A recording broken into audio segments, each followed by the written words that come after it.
I've been asked before, how do you start your own paranormal blog? Well, it's easy. Just click this card up here or go to darknessprevails.org/GoDaddy to create your own website. It's free for a month and you don't even need a credit card to sign up. They've got 24/7 support and a responsive website builder along with their own web hosting. So get started with your blog today. That's darknessprevails.org/GoDaddy. Looking to buy a new home? How about one of these? This world is a strange one. Could you imagine living in a haunted house? I mean, do you just get used to it? Or is it literally a living hell? Well, tonight, we get a glimpse into that reality, with stories about people's experiences living in real haunted houses. These poor souls lived with evil and had to pay rent or mortgage in a place that practically tortured them. If you've got a house like this, you might want to consider packing your bags. There are plenty of other places you can be tortured for free. Enjoy these allegedly true creepy stories.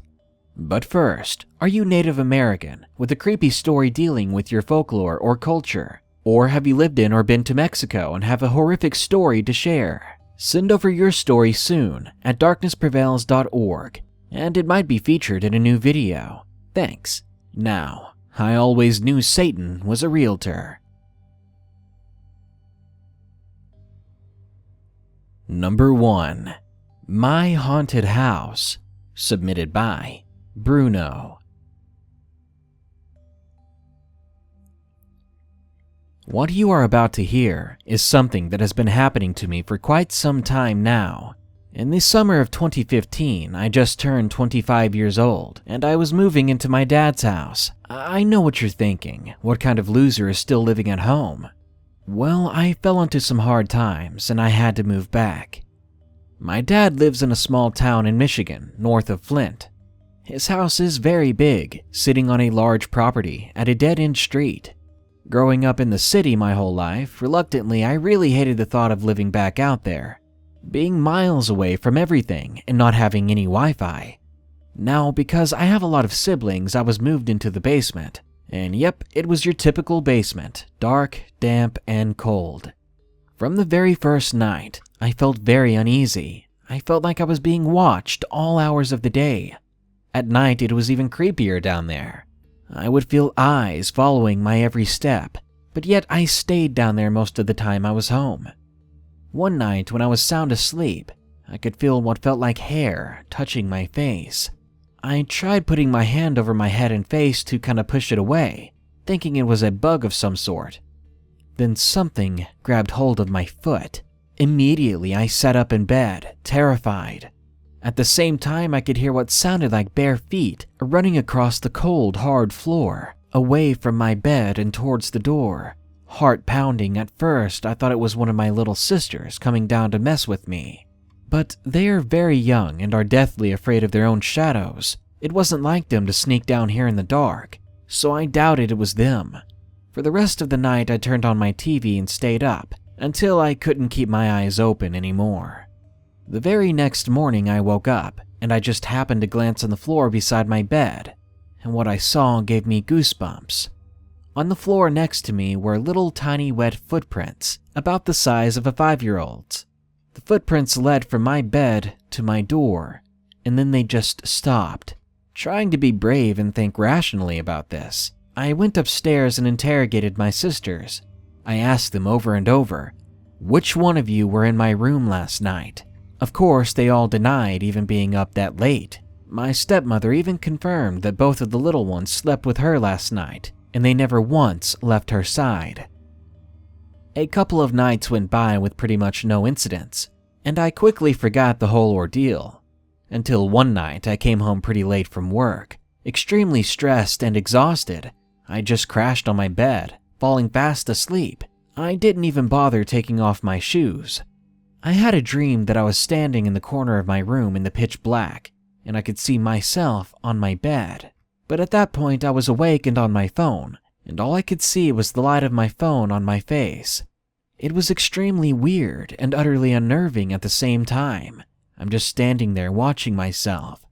I looked around the room and that's all I could do. I couldn't move or even talk. It was like I was a fly on the wall, just watching a person on their phone. Then I looked over into the other corner right next to me. For some reason, it was extra dark in that particular spot. As I stared longer and longer into the darkness, I began to feel extremely frightened, but all I could do was keep looking. The dream felt like it lasted hours. Slowly, a tall, dark figure began to form there. It was standing in the darkness of that spot in the corner. It had no basic features. It was just tall, dark, and was looking at myself on the bed as well. I looked back at me laying on the bed, and I looked back at this terrifying figure. I wanted to run, but I couldn't even feel my legs to even move them. This entity then raised its arm out towards myself, laying on the bed, completely oblivious to what was going on. I then screamed at the top of my lungs from the corner I was standing in. "Who are you?" And it then snapped its head at me and let out a scream straight from hell. I woke up, sprawled out on my bed with my work clothes still on, and instantly I looked towards the corner that the dark figure was standing in, and it seemed like my blood stopped flowing, because there in the corner was the same dark figure. It was faceless and featureless, just like before in my dream. It was like a 3D shadow. Then the thing quickly dissipated, and I was left all alone in that dark, cold basement. I feel like I'm the only one in this house that this is happening to. I never get any sleep.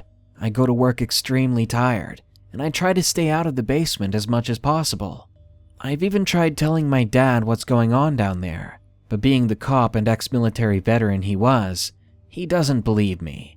He probably thinks I'm on drugs or something, or that I watch too many horror movies. Even better, just after this incident, my 6-year-old sister suddenly had a new imaginary friend named Whitney. Maybe Whitney is the little girl that visited me on my first night, but who knows. I'm still here in this haunted house, and I'm still experiencing creepy things almost every day. I can't wait to move out, or at the very least for things to go back to normal. Number 2. Is my house haunted? Submitted by Anonymous. When I was 4 years old, my parents bought a piece of property in a somewhat new neighborhood, and they had a house built. It was your average traditional home. For a long time, my house was normal. However, once I turned 7, things began to feel off. I started to feel overwhelming feelings of fear and dread. I felt as if I was being watched all the time, and all these sensations seemed to come from nowhere. There came a point where I would cry every night because of how scared I was. Not a silent crying under the covers thing, more of a screaming out for my mom and dad with tears streaming down my face thing. Eventually, I was sleeping with my parents every night. I only ever felt this way in my own room. I felt this fear occasionally somewhere else in my house, but it was very, very evident in my room. I tried to tell my parents that there was something in my room, but they just assumed I had an overactive imagination, that it was just your typical scared of the dark phase a kid goes through. After a few months, I started sleeping in my own bed again, although hesitantly. When I was around 9, some new neighbors moved into the house across the street, and the eldest boy and myself became very good friends. We liked to venture out into the woods and let our imaginations run wild. There was one day I remember where we were in the woods behind my house trying to climb some trees. There was a somewhat large tree that had a nice branch to sit on. I was very determined to get on that branch, so I walked around to the tree to find the best spot to start climbing. When I got around to the back side of the tree, I saw there were nails in it, but these nails were something I had never seen there before. They were huge, old, and rusty. I found them odd to be in this tree considering the neighborhood was not very old, but these looked like they had been there for years. Only being 9, however, I shook it off quickly and forgot about them. As I got older, I continued to still have these odd feelings around the house, but nothing ever really happened. Nothing ever came from them. The most that would happen was things would be out of place from where I left them, but that's about it. Then, when I was about 12 or 13, I had an awful nightmare. I dreamt that my dad, my brother, and I were at a restaurant with lots of other people surrounding us. All of a sudden, everyone began to drop dead. This little girl with strawberry blonde curly hair and a white dress began to walk over to our table. She looked at my father, then immediately he slumped over and died. The same to my little brother. I began to cry and scream and beg her to stop, but she grinned, looked at me, then killed me too. I woke up sweating and unable to go back to sleep. I never spoke of the dream because it gave me a sick feeling in my stomach. Again, a year or two went by with no incident. Last summer though, when I was laying in bed one night, I was about to fall asleep when I began to hear a tapping on the wall above my head. I didn't think anything about it because I was already half asleep, but the noise persisted. It began to go in patterns like songs. I could predict how it would sound. At school at the time, I was a percussionist. We have warm-ups we do during marching season. This tapping began to play our warm-ups. I immediately opened my eyes, and as the tapping continued, I was soon wide awake and very, very creeped out. What made it even creepier, though, is that there is nothing on the other side of this wall. It's just open space that you can't reach unless you get a ladder. This happened every night for the rest of the summer. It began to not faze me, and I realized I could tell whatever it was to stop, and for some reason it would actually listen. My dog began to sleep with me, so I didn't feel as scared in my own room. Now I feel like this spirit may be the girl from the dream. I feel like she seems happy but is angered very fast. I also seem to feel another presence, one that seems very dark. Sometimes when I'm home alone, I get that dreadful feeling, and you can hear doors opening and creaking on their own, and I try to convince myself that it's just a draft or something. Lately, I've been noticing weird things around my neighborhood. For example, about 2 weeks ago, I found 2 very old headstones near my house. They're terribly eroded, so I can't make out what the writing says, but I brought my mom and I showed her, and she thinks that they're just someone's pets. But no one lives there where the headstones are located. I want to believe that it is for someone's pets, but I have a hard time convincing myself of that. They're also building a store right next to my neighborhood, and once the trees were cleared for it, it became clear that there are 2 very old abandoned houses. They even revealed an old sign that reads motel. The name of the motel is hard to read, but it definitely starts with an S. But all of this is just proof that this town is much older than it looks. There is a past here, a past that might be far darker than it lets on. I'm not sure if I even want to know about the history. I'm 15 now, and I just hope that for the rest of my time here, nothing gets too out of hand. Number 3. Haunted House in the CUL-DE-SAC. Submitted by Joe W.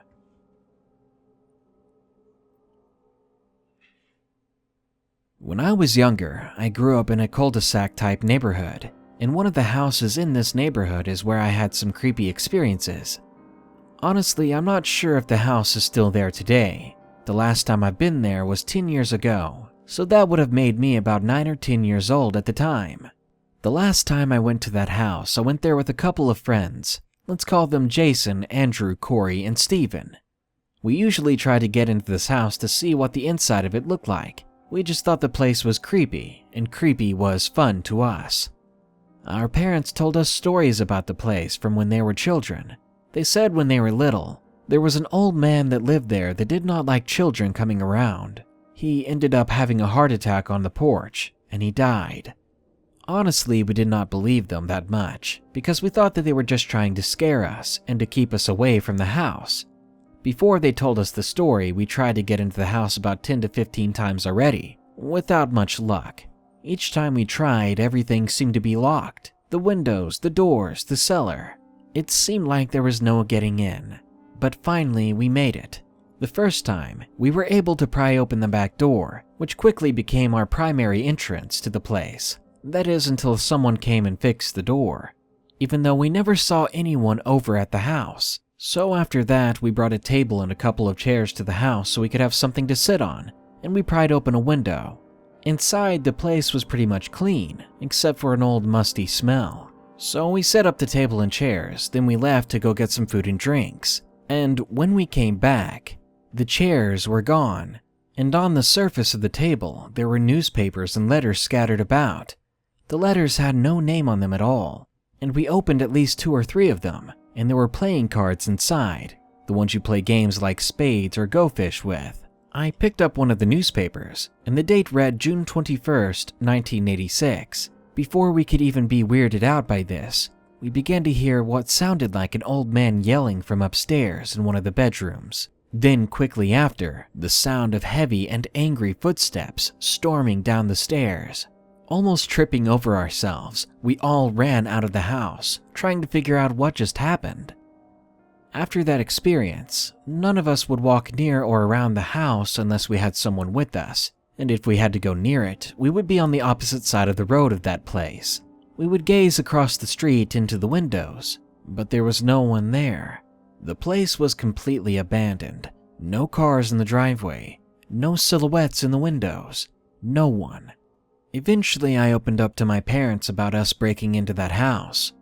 They were very and understandably angry, but not for the reason I expected. When I told them the date that I had read on the newspaper, they seemed shocked. They said that, clear as they can remember, that was the same day that the man had the heart attack and died. Now, at this point, I was sure that they must have been trying to scare me, to try to keep me and my friends away from breaking into that house. But I had never seen them look so genuinely freaked out. A couple of weeks after that, we had one last incident. We decided to walk to Circle K, which is in the complete opposite direction of the house. During this trek, we had to cross some pine trees, a highway, and an open field. Now, by open I mean it was large and flat, but the whole place was fenced in.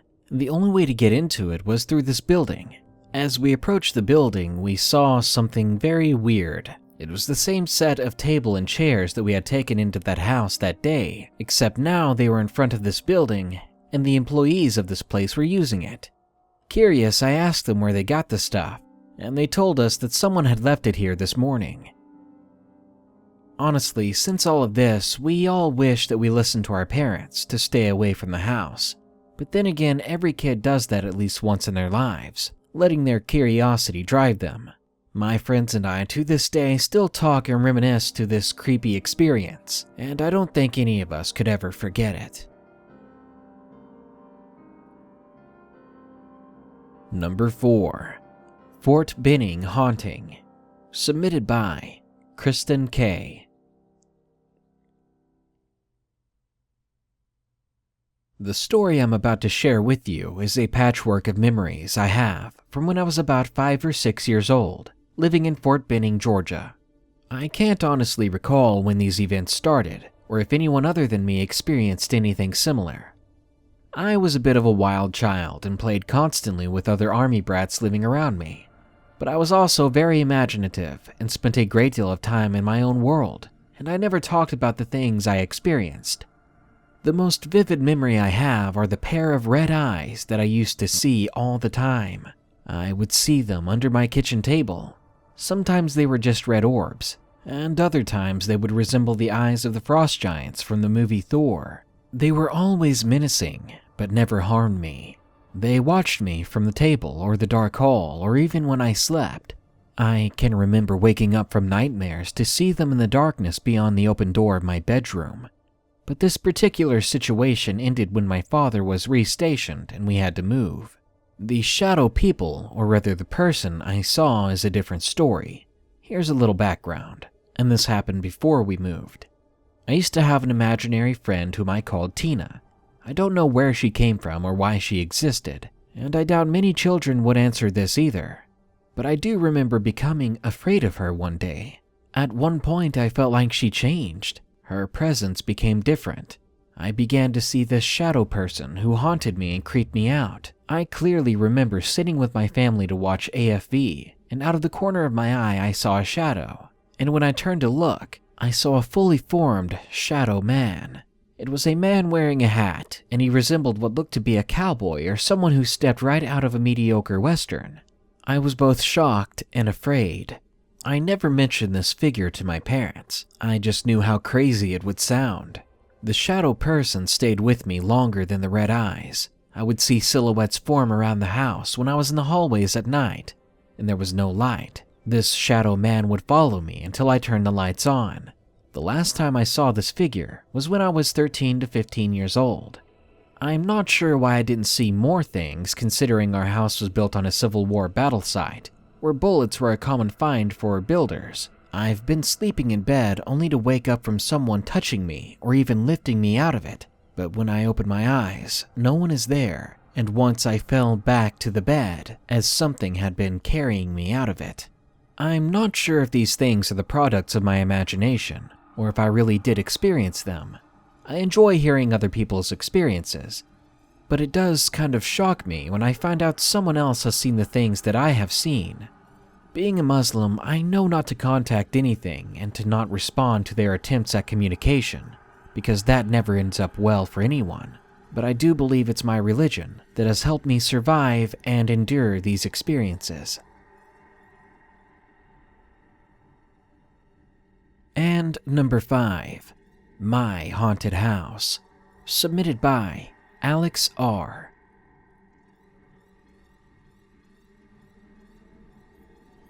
I am 13, and I live in a nice little town in northern Illinois. I live with my mom and 2 brothers. My dad did live with us until the divorce, but he was present for all of these encounters. When I was little, I used to be scared to sleep in my room alone, so my dad would stay in my bed and lightly scratch my back in order to help me to fall asleep. One night, my dad did what he always did and I went to sleep, but suddenly I woke up, or rather something woke me up. I looked over to my dad, who must have fallen asleep before me, but as I looked, that's when I saw her. There was a woman. She was on the ceiling of the room, looking down at me. Her legs were together and her arms were separated, like a crucifix. She began to lower herself from the ceiling. I was so absolutely terrified that I quickly put my head under the pillow, facing my dad, hoping that he would just wake up. But he didn't. So I did what anyone else in this situation would do at my age. I pretended to be asleep. I could feel a cold, dead hand go up my t-shirt, and I felt these sharp fingernails begin to scratch my back, similar to the way my dad did, except this was insanely painful and cold. I just remember being so scared that I literally fainted. I wake up the next morning, and I told my family what happened. They told me it was a dream, but I know it wasn't. It was very, very real. I had never been more sure of anything. Nearly everyone in my house, including myself, has a fear of the closets in our house. I don't know whether someone has died in one of the closets, but while in them you suffer from terrible fear, sadness, and anxiety. 2 to 3 years ago, while my mom was in the kitchen, my 2 brothers and my little brother were in the room playing Xbox, I was in the hallway playing with some of my old toys. My mother and I were having a conversation. Now I was upstairs while she was downstairs. All of a sudden we hear this loud banging noise, and my mother screams. We all run downstairs to see that the Cokes that had been on the kitchen table had now been thrown all over the place, some even being thrown into the dining room, which is far enough away from the kitchen that someone literally would have to rear back and throw them. My mother's face was pale, and her expression was both confused and panicky. She said that there was no one else in there with her, and that the boys were all playing in the room. And besides, none of us were really troublemakers like that. Why would we go and tear up a box of Coke and then throw the cans all over the place? It just sounds insane. Now, after living in this house, I do believe in all of it. The paranormal, the supernatural. Thanks to all these first-hand experiences, and someday I hope I can find definitive proof that these things are real, that people who see them and report them don't have to be ashamed or afraid of confessing their stories. And if you have a story, it's best to share and explain. It might just save your life.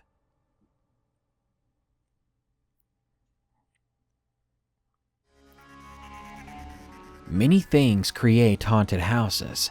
It can be the emotion and stress of the people living within. It can be from tragic or wrongful death in the past. Or it can be the welcoming of evil spirits by those who taunt them. No matter how your house is haunted, the fact is, it is haunted. And you never know when you simply just won't wake up one morning. Good night. Be sure to like, share, comment, and subscribe if you enjoyed the video. And don't forget to send us your Native American and Mexico horror stories soon at darknessprevails.org. And check out darknessprevails.org/GoDaddy to get your own website created today. Thanks.